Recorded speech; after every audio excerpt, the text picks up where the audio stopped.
Hello বন্ধুরা, আজকে আমরা রান্না করব গ্রামের স্টাইলে কড়াই চিকেন। এই রান্নাটা আমি করব পুরো গ্রামের স্টাইলে, অল্প মশলায় সামান্য উপকরণে। রান্নাটা করা বিশাল সহজ, কিন্তু খেতে খুব দারুণ লাগে। আপনারা অবশ্যই প্রথম থেকে শেষ পর্যন্ত ভিডিওটা দেখবেন। আমাদের আজকে এখানে কি রান্না হচ্ছে? প্রথমে কড়াইতে তেল দিয়ে বড় বড় করে কাটা ক্যাপসিকাম আর পেঁয়াজ ভেজে নেব। আমি এখানে সরষের তেল ব্যবহার করেছি, আপনারা চাইলে ঘি বা মাখন ব্যবহার করতে পারেন। ভাজার সময় অল্প একটু নুন দিয়ে দেবেন, তাহলে ক্যাপসিকাম আর পেঁয়াজগুলো তাড়াতাড়ি নরম হয়ে যাবে। ভালোভাবে ভাজা হয়ে গেলে ক্যাপসিকাম আর পেঁয়াজগুলো একটি পাত্রে তুলে নেবেন। এবার আমি কড়াইতে তেল দিয়ে দেব। তেল একটু গরম হলে দুটো শুকনো লঙ্কা আর অল্প জিরে ফোড়ন দেব। আমি এখানে গোটা জিরে ব্যবহার করছি, কোনো গুঁড়ো জিরে কিন্তু দেবেন না।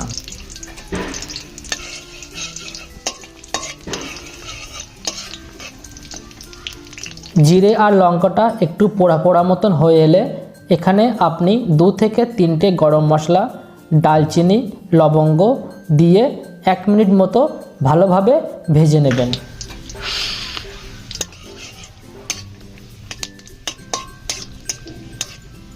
মশলাগুলো একটু পোড়া পোড়া মতন হয়ে এলে আর হালকা গন্ধ ছাড়লে এতে পেঁয়াজ কুচি আর লঙ্কা কুচি দিয়ে দেবেন।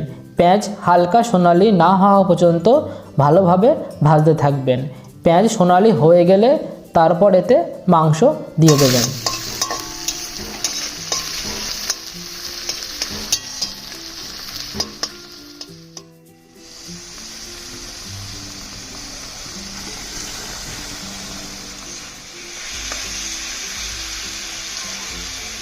এবার আমি এখানে আদা রসুন বাটার যে পেস্ট সেটা অ্যাড করব।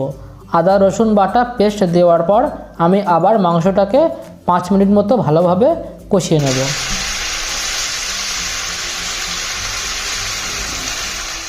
মাংসটা আমার এখানে ভালোভাবে কষানো হয়ে গেছে। আমি এবার এখানে মশলাগুলো অ্যাড করব। আমি এখানে ব্যবহার করেছি লঙ্কার গুঁড়ো, ধনে গুঁড়ো, গোলমরিচের গুঁড়ো আর অল্প হলুদ গুঁড়ো।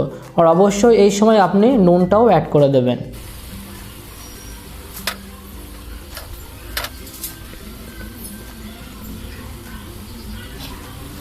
মাংসে মশলাগুলো দেওয়ার পর আমি 1 থেকে 2 মিনিট হালকা করে আবার কষিয়ে নিয়েছি।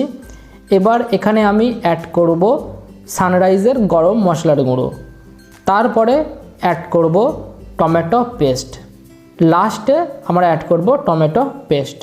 তারপরে 2 থেকে 3 মিনিট আর একটু নাড়িয়ে চাড়িয়ে হালকা জল দিয়ে আমি ঢাকনা দিয়ে দেব।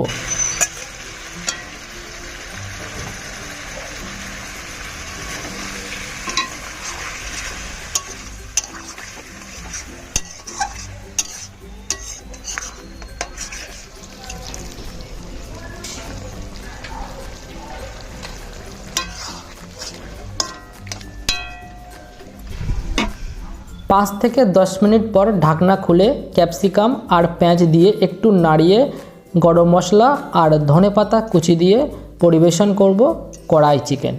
ভিডিওটি শেষ পর্যন্ত দেখার জন্য আপনাকে অসংখ্য ধন্যবাদ।